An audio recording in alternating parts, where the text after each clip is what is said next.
Olá, irmãos, sejam muito bem-vindos ao canal da IPB de Ubatuba. É sempre uma honra, é sempre um prazer ter vocês conosco em mais um vídeo. Eu sou o Alessandro e na presente data vamos falar a respeito de Colossenses capítulo 3, versículos 10 e 11, e diz assim a palavra do Senhor: E vos revestistes do novo homem que se refaz para o pleno conhecimento, segundo a imagem daquele que o criou, no qual não pode haver grego, nem judeu, circuncisão, nem incircuncisão, bárbaro, cita, escravo, livre, porém Cristo é tudo em todos.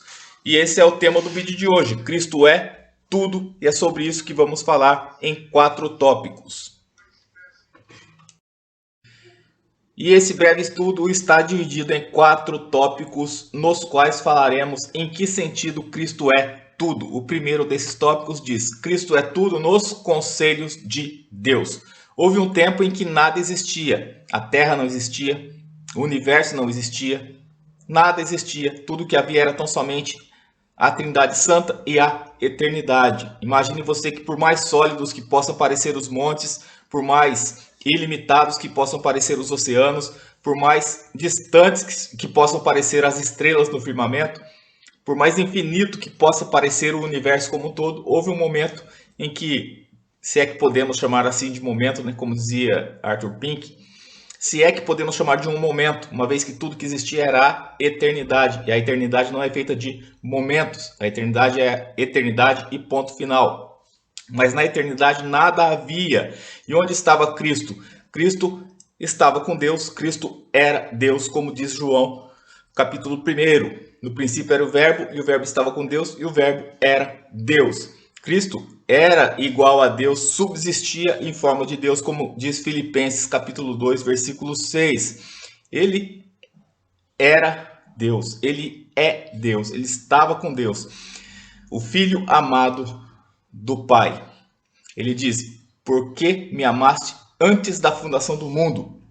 Diz também na oração sacerdotal: glorifica-me, ó Pai, contigo mesmo, com a glória que eu tive junto de ti antes que houvesse mundo. Não havia nada, mas Cristo já estava lá. Chegou o momento da criação.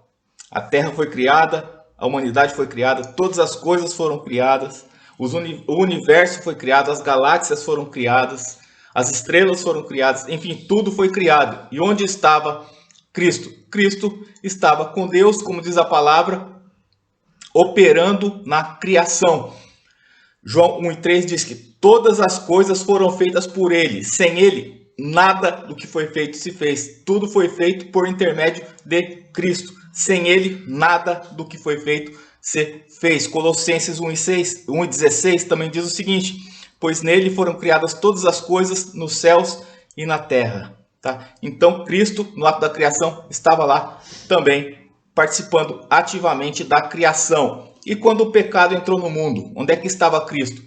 Adão, Eva pecaram, foram expulsos do paraíso. E onde é que estava Cristo? Estava lá também em Gênesis 3:15. Vemos a primeira promessa a respeito da vinda de Cristo, a respeito da vinda do Senhor, no qual a palavra nos afirma que haveria um Salvador, nascido de mulher, que haveria de vencer o inimigo, obtendo para o homem pecador o direito à entrada na vida eterna. Está lá no proto-evangelho, como nós chamamos, Gênesis 3:15. Cristo estava lá. Por meio dele, por meio de Cristo, é que todas as almas de todos os salvos têm entrado no céu, desde Adão até nossos dias. Houve um tempo em que o mundo parecia estar afundado, sepultado na ignorância a respeito de Deus. 4.000 anos de história da humanidade se passaram e o homem estava o quê? Afundado em seus pecados, afundado em tudo aquilo que não diz respeito à vontade de Deus.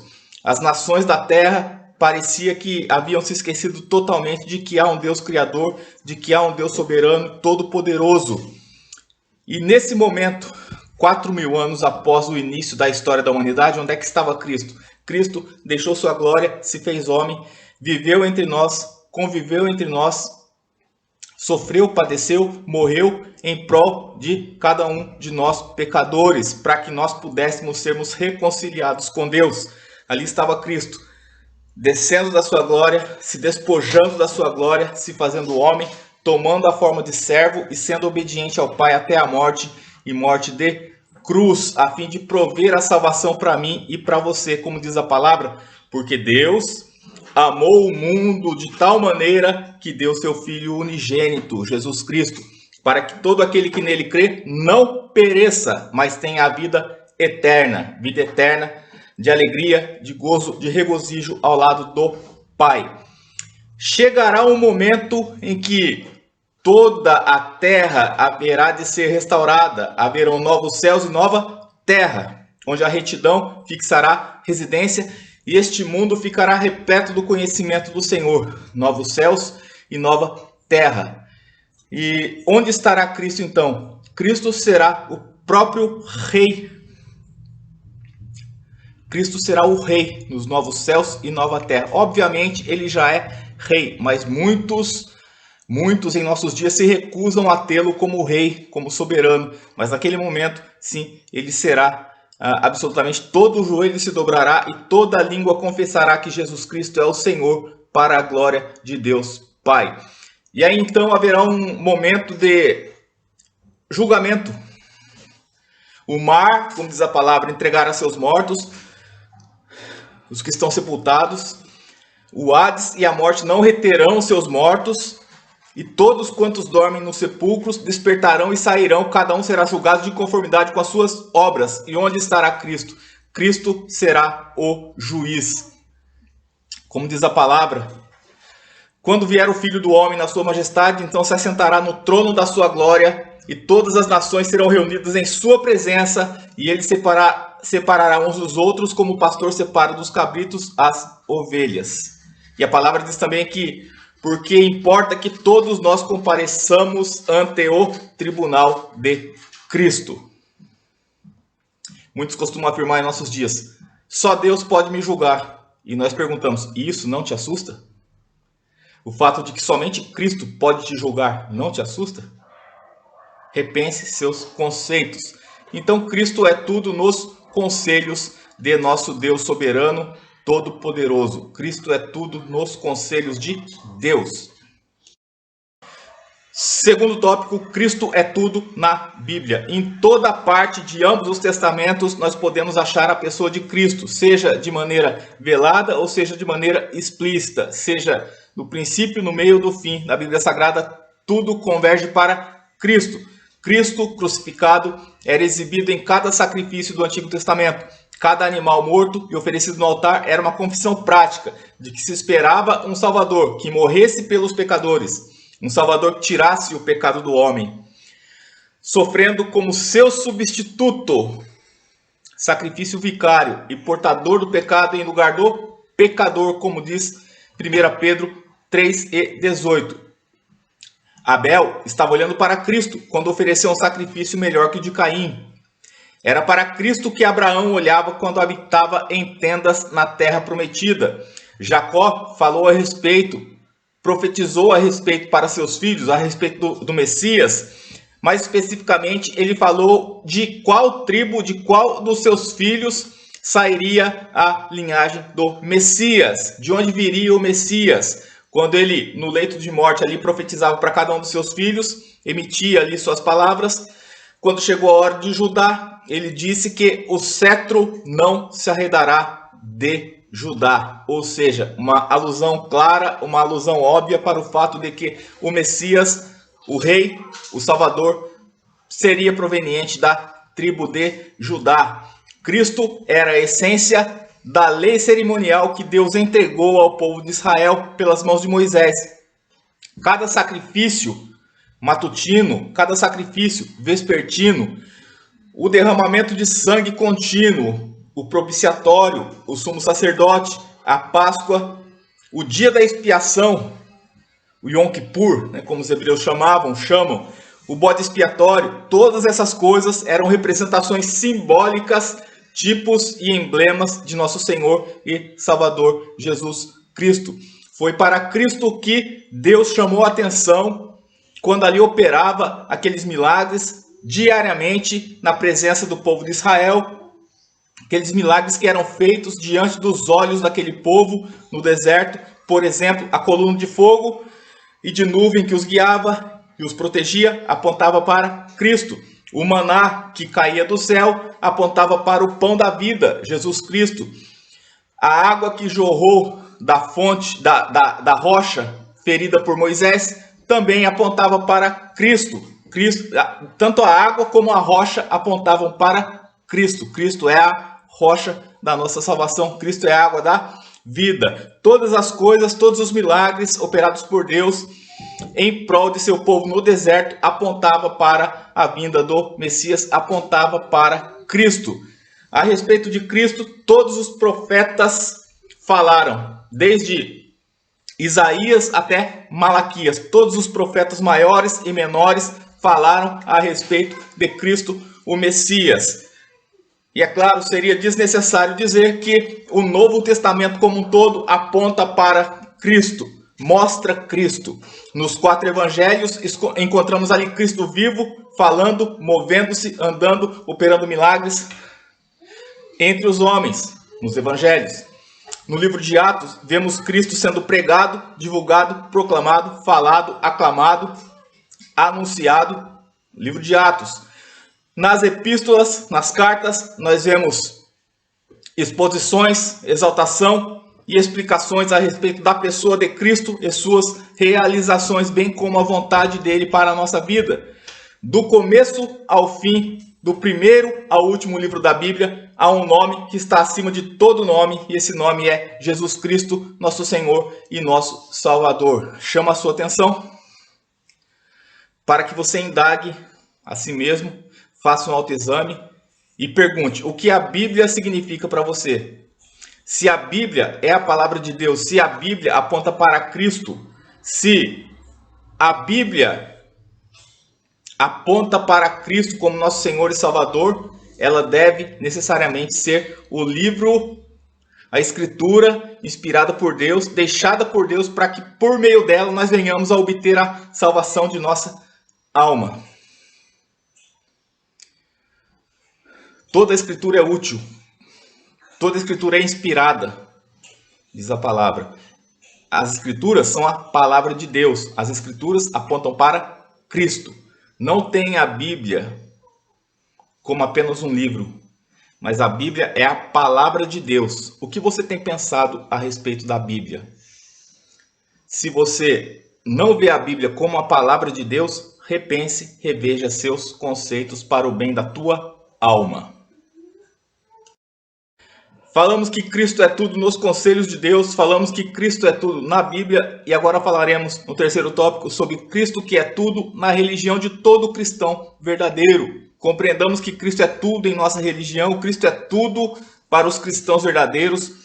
Ao falar assim, espero que eu não seja mal compreendido, porque sabemos, defendemos sim a absoluta necessidade de eleição da parte de Deus e santificação por parte do Espírito Santo. Porém, para que se concretize por completo a salvação, Cristo é o Verbo, Cristo foi revelado como Verbo de Deus, por meio de quem o amor de Deus pelos pecadores se torna manifesto, de uma vez por todas. A encarnação e a morte expiatória de Cristo na cruz do Calvário servem de grande pedra de esquina, pedra angular, pedra de fundamento, sobre o qual está baseada, está pautada a nossa vida espiritual, ou deve estar pautada, deve estar embasada a nossa vida espiritual na rocha que é Cristo. Cristo é o caminho, a verdade e a vida. Cristo é a porta.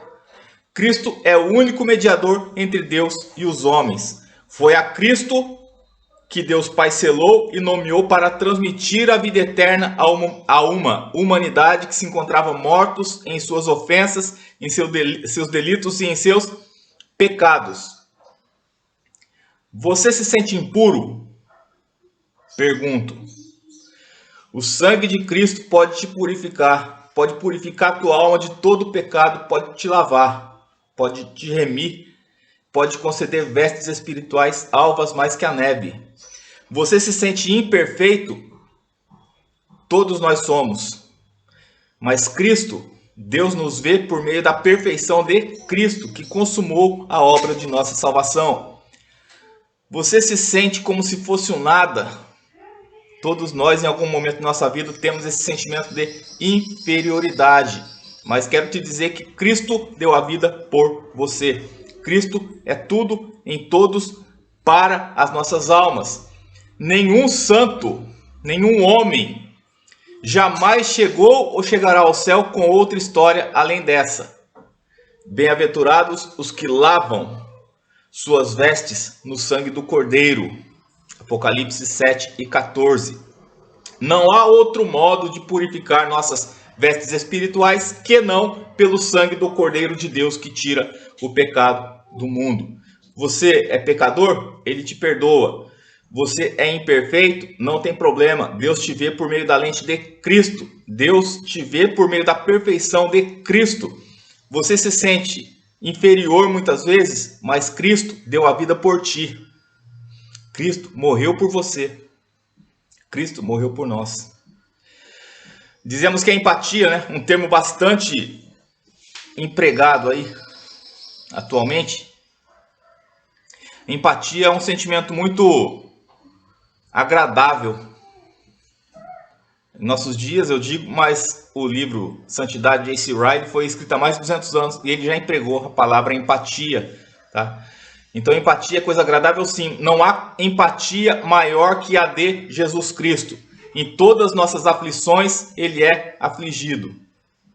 Ele conhece as nossas tristezas, ele conhece as nossas necessidades, ele conhece as nossas limitações, ele se entristece com a nossa tristeza, ele se alegra com a nossa alegria, ele se coloca em nosso lugar. A palavra diz que não temos um sumo sacerdote que não possa se compadecer de nós, mas temos um que, como em nós, em tudo foi tentado, mas sem pecado. Tudo que nós passamos, Cristo passou, justamente para que ele possa se colocar em nosso lugar, para que ele possa sentir essa compaixão de cada um de nós. Diríamos aí que empatia e compaixão são palavras sinônimas, né, de certa maneira. Religiosamente é muito mais utilizada a palavra compaixão, mas empatia também é válido sim utilizar essa palavra. Nosso vernáculo é rico, né? Existem muitas palavras com o mesmo significado, então existe a possibilidade de empregarmos também a palavra empatia de Cristo, assim como compaixão de Cristo, são termos sinônimos. Então a empatia de Cristo, a empatia que Cristo tem por nós, ultrapassa toda e qualquer imaginação que nossa mente limitada possa cogitar. Amém? Ele conhece nossa tristeza, ele conhece nossas dores, ele sente a nossa dor e ele nos traz o bálsamo para a nossa alma. Amém? Cristo é tudo em todos. Cristo é tudo na religião de todo cristão verdadeiro. Quarto e último tópico, Cristo será tudo no céu. A palavra diz que digno é o Cordeiro que foi morto. Ao Cordeiro seja o louvor, a honra, a glória e o domínio pelos séculos dos séculos. Amém. Está em Apocalipse 5, 12 e 13. O serviço prestado ao Senhor Jesus será a eterna ocupação de cada um de nós que tivermos a honra e o privilégio e a alegria de estarmos com Ele no céu. Haveremos de servi-lo de dia e de noite no seu santuário, conforme diz Apocalipse 7 e 15. Imagine você que, como os anjos, na visão de Isaías, capítulo 6, como os anjos dizem constantemente, Santo, Santo, Santo é o Senhor dos Exércitos. Nós também iremos nos juntar com os santos anjos ao redor do trono de Deus, glorificando, louvando e dizendo constantemente, Santo, Santo, Santo é o Senhor dos Exércitos, com a alma inundada de alegria, com a alma inundada de paz, por estarmos, sim, ao lado do nosso Senhor e nosso Salvador, por termos, sim, combatido o bom combate, terminados a carreira e completado a fé. Estaremos todos, se Cristo assim nos conceder esse gozo, se Deus assim nos permitir, estaremos todos com Ele no céu, o louvando, o bendizendo, o adorando e o servindo, pois Cristo é tudo no céu. Poderíamos aqui descrever tantos nomes pelos quais Cristo é chamado, e vamos citar alguns, então, para demonstrar que Cristo realmente é tudo em todos. Cristo é o quê? Cristo é o nosso sumo sacerdote. Cristo é o nosso mediador. Cristo é o nosso redentor. Cristo é o nosso salvador, o nosso advogado, o nosso pastor, o nosso médico, o nosso noivo, cabeça da igreja, o pão da vida, a luz do mundo, o caminho, a porta, a videira verdadeira, a rocha, a fonte de bênçãos, o sol da justiça, nosso precursor, nossa garantia, nosso capitão, o príncipe da vida, o Amém, o Todo-Poderoso, o autor e consumador da fé, o Cordeiro de Deus que tira o pecado do mundo, o Rei dos Santos, o Deus forte, maravilhoso, conselheiro, Pai da eternidade, Príncipe da paz, o Bispo de nossas almas. Todos esses títulos, todos esses nomes e muitos outros são aqueles que as Sagradas Escrituras empregam para se referir a Cristo. Ou seja, fica nítido, fica patente que Cristo é tudo em todos. Uma palavra final. Se Cristo é tudo, então aprendamos. É uma insensatez de nossa parte queremos atrelar a salvação a Cristo mais alguma coisa. Cristo é nosso único e suficiente Salvador. Existem muitos homens, existem muitas mulheres que querem acrescentar algo como uma necessidade para a salvação. Não é necessário. Cristo é tudo em todos.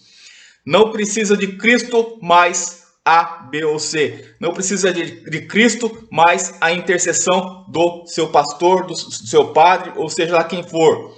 Não precisa de Cristo mais um costume da sua denominação. Não precisa de Cristo mais um ato religioso. Não precisa de Cristo mais o sábado. Não precisa de Cristo mais um profeta moderno. Não precisa de Cristo mais uma profetisa. Não precisa de Cristo mais um mero costume humano. Não precisa de Cristo mais o véu. Não precisa de Cristo e mais deixar de doar sangue, coisas desse tipo. Não. Cristo é tudo em todos. Cristo é o nosso único e nosso suficiente Salvador. Qualquer um que te ensine que algo deve ser acrescentado à obra de Cristo está te ensinando um erro. E está pondo tua alma em xeque. Está pondo em perigo a tua alma. Está te expondo a um erro. Bom, se porventura a sua consciência te diz que você é culpado, saiba que é o Espírito Santo te convencendo do erro, do pecado, da justiça, do juízo e apontando para Cristo. Apontando para o fato de que a fé em Cristo é suficiente para a nossa salvação.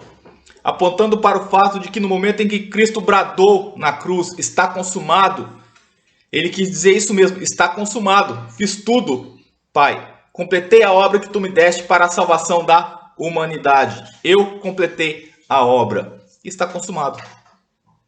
Cristo se deu por ti. Cristo deu a vida por ti. Cristo derramou seu sangue puro por ti. Amém? Pense nisso, medite nessas palavras, creia nele e siga-o. Ele é o caminho, ele é a verdade e ele é a vida. Amém, irmãos? Muito obrigado por sua presença conosco, muito obrigado por acompanhar mais esse vídeo, muito obrigado por ter nos acompanhado constantemente, por nos acompanhar constantemente, como eu sempre digo. Enquanto o Senhor nos der fôlego de vida, enquanto o Senhor nos der motivação, estaremos aqui compartilhando das coisas do Senhor com cada um de vocês, porque é a melhor coisa do mundo, como eu sempre falo, né? O melhor assunto que temos a tratar é realmente a palavra do Senhor. Enquanto Ele nos der, então, esse espaço também, enquanto Ele nos der também a capacitação para estarmos aqui falando para vocês, estaremos com todo o nosso coração, com toda a nossa alegria, compartilhando da palavra do Senhor convosco. Ok, irmãos? Precisarem de algo, estamos à disposição. Entre em contato por e-mail ou deixe seu comentário aqui no chat ou aqui no vídeo mesmo, tá bom? Estamos sempre à disposição de vocês, somos vossos conservos. Estamos aqui para servir todos vocês. Que Deus abençoe a cada um. Fiquem com Deus. Tchau e até o próximo vídeo, se assim o nosso Pai Celestial nos permitir. Deus te abençoe.